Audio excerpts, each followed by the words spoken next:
At 0817 local time, the forward gun position on the U.S. Navy aircraft carrier stirs awake. Steel shutters slide open, not quickly, not theatrically, just enough to make their presence known. On the tactical display, a new contact appears, then two more. There are no alarms and no shouting, only a subtle change across the bridge as sailors pause, glance up, and immediately understand the shift. Condition 3. The order moves through the ship once, and that is enough. Critical stations are manned, magazines are unlocked, helmets go on. No one asks for an explanation. 3 surface contacts are approaching from the southwest. Their speed is increasing. Their formation is tightening. Radar operators sharpen the tracks. Bearings refresh every few seconds, steady and consistent. Nothing about the numbers suggests uncertainty. Whoever is out there knows exactly where they are headed. Bridge-to-bridge calls go out. No answer. Long-range optics zoom in. Low profiles, military shapes, no fishing gear, no civilian markings. The captain never raises his voice. He does not need to. His attention stays on the plot as the distance closes and the room for error shrinks. CPA drops below 4 miles. The carrier stays on course. No evasive turn, no warning flare, just presence. On deck, a fighter squadron is already in motion, slow and deliberate, every action documented, every second noted. Then the identification resolves on the screen. Venezuela. 3 Venezuelan naval ships moving in fast inside international waters. No launch, no exchange of fire, only 3 ships pushing closer to see how near they can get, and 1 carrier with no obligation to move. By 0819 local time, just 2 minutes after the first contact appeared on the tactical display, the gap continues to narrow. Inside Combat Information Center, vectors update with steady precision. The 3 contacts hold a tight arrowhead formation, their course aimed directly at the U.S. Navy aircraft carrier. No weaving. No hesitation. This is not routine navigation. It is intentional movement. X-band radar confirms the rise in speed. 18 knots, 21, 24. Not full speed, but more than enough to send a message. CPA continues to fall. The report is short. No further explanation is needed. On the bridge, the carrier maintains both course and speed. No evasive maneuver, no adjustment. The ship does not bend around uncertainty. Everything else bends around it. Bridge-to-bridge hails go out again, first in English, then in Spanish. Still no reply.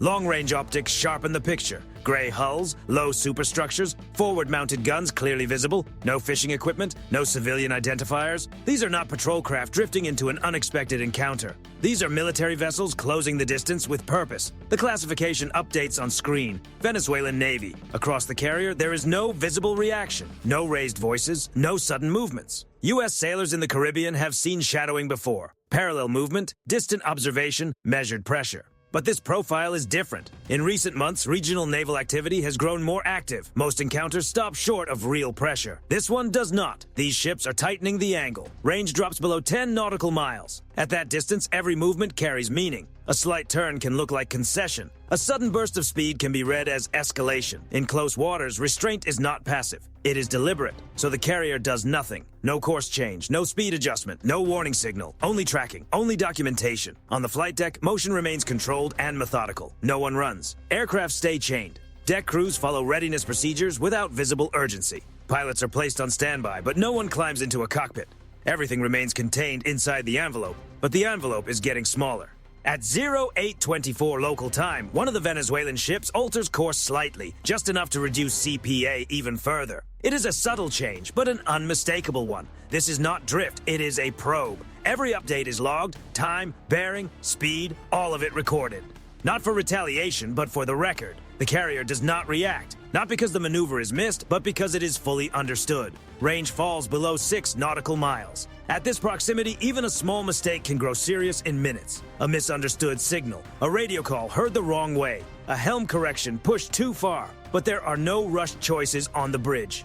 The captain studies the plot and finally gives the only order heard in several minutes. Maintain course. It is not a display of force, it is a declaration of control. In encounters like this, the first side to change its behavior is rarely the side truly shaping the situation. The 3 Venezuelan ships continue closing. At 0826 local time, the range drops again to 5 nautical miles. At that distance, navigation is no longer theoretical. Hulls can be seen clearly through optics. Wake patterns begin to matter. Small rudder inputs become visible signs of intent that cannot easily be explained away later. Inside Combat Information Center, the tracking picture stabilizes. The 3 ships are no longer adjusting for current or traffic. Their movements are synchronized. Speed remains constant. Formation stays tight. This is controlled pressure. CPA is now below 4 miles. No one on watch needs the moment explained. At these speeds, 4 miles means only minutes, sometimes less, before choices begin to carry real consequences. The carrier continues straight ahead. From the outside, it may appear passive. In reality, it is anything but. Electronic support measures activate quietly. Emissions are logged. Radar sweeps from the approaching ships are cataloged by frequency, strength, and duration. Every signal reveals something. Every sweep adds context. The Venezuelan ships are not yet using fire control radar, but they are active. At 0828, the lead Venezuelan ship edges slightly ahead of the other two, pressing against the carrier's bow line. It is a classic move. Apply pressure without overtly crossing the threshold. Force the other vessel to choose between changing course and accepting the risk of proximity. The carrier chooses neither. CPA drops below 3 miles. On the flight deck, the posture changes, not dramatically, but precisely. A helicopter crew moves with purpose toward their aircraft. Rotors remain still. No dust cloud, no showmanship. This is preparation, not provocation. Below deck, authorization chains are confirmed. Rules of engagement are reviewed. Everything remains defensive. Everything remains within legal bounds. A quiet update reaches the bridge. Air asset ready. The captain gives a single nod. At 0830, the helicopter rises smoothly from the deck into the clear Caribbean sky. It does not rush. It does not turn sharply. It climbs to a controlled altitude and angles toward the approaching formation. This is not about striking power. It does not need to be. Its purpose is visibility. From the bridges of the Venezuelan ships, the aircraft is impossible to ignore. Navy markings are clear. Sensors are exposed. Cameras are stabilized and aimed. Nothing is hidden. Nothing is ambiguous. The message is silent, but unmistakable. You are being observed. You are being documented. The helicopter moves in at a safe lateral offset. No overflight, no aggressive descent, just presence. At 0832, a green laser appears, not as a weapon, but as a signal. The beam touches the lead ship's bridge windows for a moment, then moves away. Long enough to be noticed, brief enough to avoid escalating the encounter. A radio transmission follows, calm and professional. Venezuelan naval vessels, this is a United States Navy aircraft. You are operating unsafely in international waters.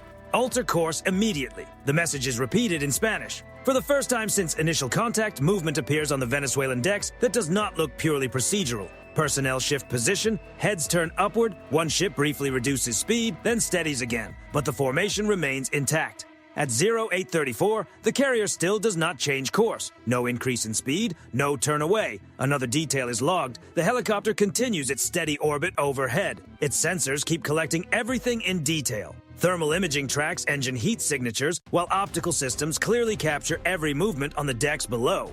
This isn't about intimidation, it's about recording exactly what's happening. The closest point of approach begins to increase slightly. The shift is small, almost subtle, but it's there. One of the trailing Venezuelan ships eases back just a fraction. Not a withdrawal, more like a moment of reconsideration.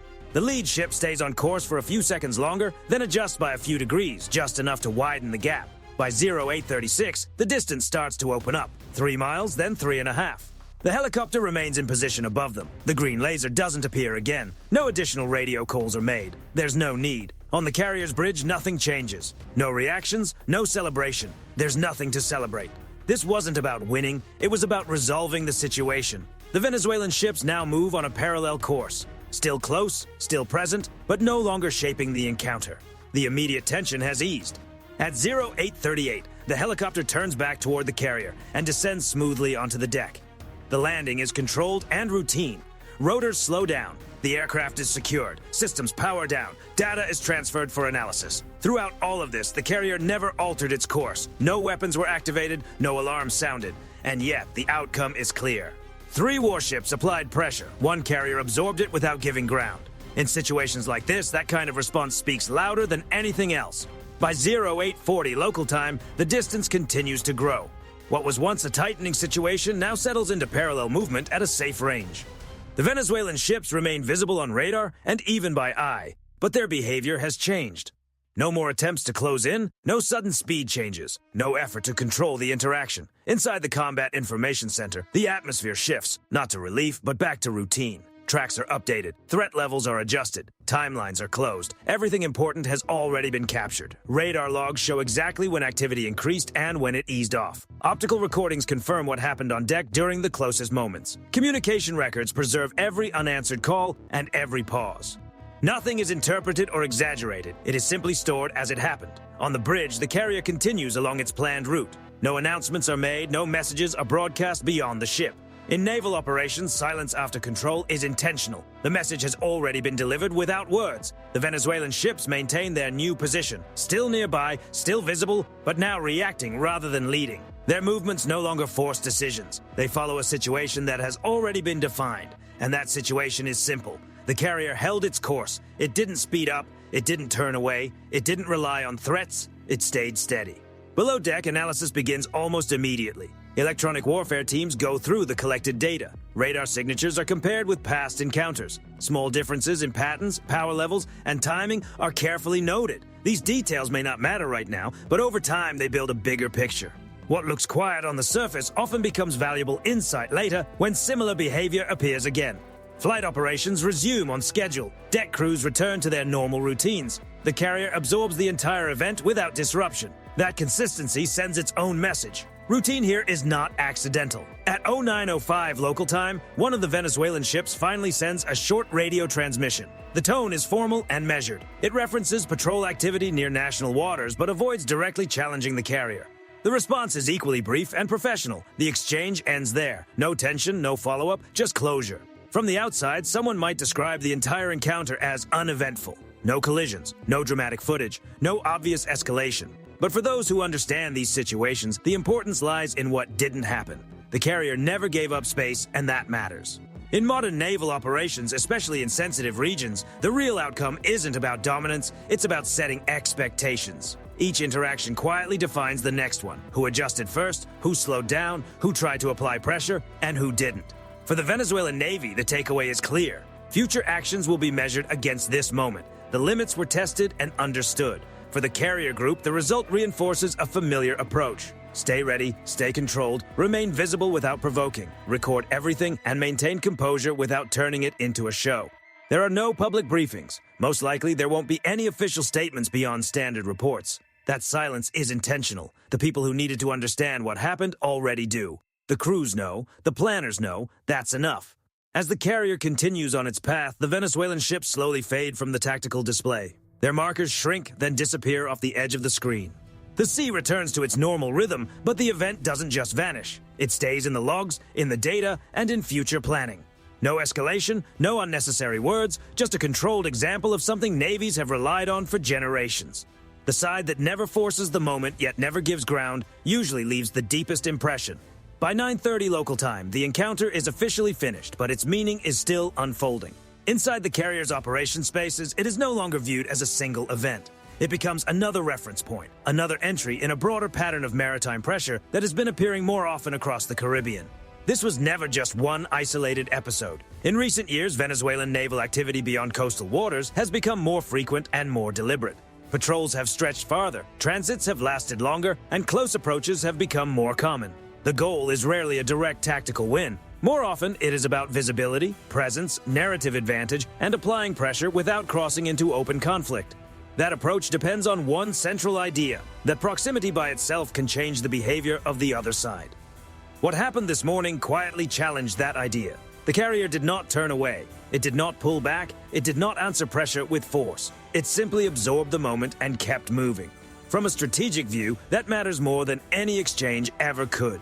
Naval strength is not measured only by weapons or displacement. It is also measured by what your presence makes others do, or fails to make them do. The 3 Venezuelan warships did not break off in dramatic fashion. They did not wheel away at high speed. But they did make the adjustment that mattered. They opened the distance, they gave up the initiative. And that is where the real story lives. In the hours that follow, planners begin comparing this encounter with others from recent months. The geometry is familiar. The sequence is recognizable. A close approach meant to trigger a reaction, a refusal to react. A slow de-escalation started by the challenger. The pattern repeats. This is what quiet deterrence looks like. No broad announcements, no public spectacle, no dramatic lines drawn for cameras, just consistency. Aboard the carrier, the crew's posture never really changes. Training resumes, maintenance continues. The ship carries on as though this had always been possible because it had. Professional navies prepare for pressure as part of the job. They expect it. They train for it. They do not take it personally. Anyone paying attention can see that discipline at work. For Venezuela, the equation is more complicated. Every approach takes fuel, time, coordination, and political capital. Every failed attempt to alter U.S. behavior reinforces the same fact. Proximity alone is not leverage. Pressure only matters if it produces a result. This one did not. By midday, the carrier has moved well clear of the contact area. The Venezuelan ships are now on separate courses, no longer converging. There are no more hails, no follow-up moves, no final act. The encounter ends quietly, but its meaning travels far beyond the ships involved. Other regional observers watch these moments closely, not through headlines but through professional channels, shared reporting, naval attachés, and discreet briefings. They notice who held course. They notice who adjusted. In contested waters, those details shape future behavior far more effectively than public statements ever do. That is why restraint, when backed by capability, becomes a form of deterrence on its own. It denies the other side the escalation it may be seeking while preserving freedom of action. It removes theatrics and replaces them with predictability. And predictability usually favors the side with deeper systems, stronger partnerships, and greater operational reach. The Carrier Strike Group continues its mission exactly as planned. Nothing in the schedule changes. No visible reinforcement is requested. No assets are shifted in response. That lack of reaction is itself a message. If the goal was disruption, it failed. If the goal was to test resolve, the answer was already there. Later, analysts may argue over motives. They may point to politics, signaling, or domestic messaging behind the Venezuelan move. But aboard the carrier, those theories matter less than outcomes. And the outcome here is simple. 3 warships approached with purpose. 1 carrier refused to yield. Nothing escalated from there. As the Caribbean sun climbs higher, the incident settles into routine operational memory. Another event recorded, another lesson reinforced. Not every confrontation ends with force. Some are decided the moment one side realizes that pressure by itself will not move the other. That realization is rarely announced. It is simply understood. By 10:15 local time, the carrier has fully cleared the area where the encounter took shape. The tactical display now shows open water ahead. No converging tracks, no compressed margins, just distance. Operationally, the event is over. Strategically, its meaning is only beginning. Back aboard the carrier, the final stage of the encounter unfolds quietly. Reports are completed, sensor data is verified, timelines are checked and rechecked. Nothing is rushed, nothing is dramatized. This is how professional navies turn a moment into usable doctrine. The key question is not what almost happened. It is what was proven. The Venezuelan warships signaled intent through proximity. They tested whether pressure by itself could change the behavior of a U.S. Navy carrier. They approached deliberately, narrowed the margin, and waited for a response. None came. Instead, they met a system built to absorb pressure without reacting emotionally. A system that records instead of posturing, that holds its line instead of performing for effect. And that distinction is decisive. In modern naval operations, especially in what many describe as the gray zone, power is rarely about striking first. More often, it is about making the other side become the first to adjust. On this day, that adjustment did not come from the carrier. It came from the challengers. That difference matters because precedent shapes future encounters. Every Navy studies what worked and what failed. Every captain remembers which maneuvers produced results and which did not. Pressure that changes nothing loses value. Restraint that protects freedom of action gains it. For the U.S. Navy, the lesson is not new, but confirmed once again. Presence backed by discipline remains one of the most dependable tools at sea. Not because it avoids tension, but because it contains it. The carrier did not project weakness by staying on course. It projected confidence. Confidence in its legal position. Confidence that its capabilities were already understood. Confidence that escalation was unnecessary to remain in control. That kind of confidence is not improvised. It comes from training, repetition, and institutional memory. It comes from crews who trust procedure and commanders who know when action is unnecessary. For Venezuela, the takeaway is quieter, but just as real. Close approaches carry risk without any guarantee of success. They demand precision, discipline, and a clear reading of the other side's limits. This approach reached its edge. The carrier's refusal to yield did not embarrass, threaten, or dramatize. It simply made the maneuver ineffective. And ineffective pressure is the costliest kind. As the day moves on, the encounter is unlikely to dominate the news cycle. There will be no endless replay, no emergency rhetoric, no dramatic public response. That too is part of the result. Naval power, used properly, does not always seek attention. It seeks predictability. It seeks stability on its own terms. The sea does not reward spectacle. It rewards control. Ahead, the carrier returns to the steady rhythm of its mission. Flight cycles, recovery windows, logistics, drills, all continuing without interruption. Astern, 3 warships continue their patrol, now shaped by a reality that has been quietly reinforced. No shots fired, no missiles readied, no raised voices, yet one side changed its behavior and the other did not. In maritime strategy, that difference lasts far longer than any brief exchange ever could. And that is the lasting lesson here. When pressure meets discipline, discipline usually prevails. One question remains, not for the crews involved, but for those watching from a distance. In an era where escalation comes easily and restraint is often misread as weakness, what carries more weight at sea, force itself, or the confidence to keep it in reserve? Share your view in the comments, and for more clear, grounded breakdowns of real naval encounters, follow the channel. Out here, some of the most important contests are the ones that end without a single shot, yet still shape everything that follows.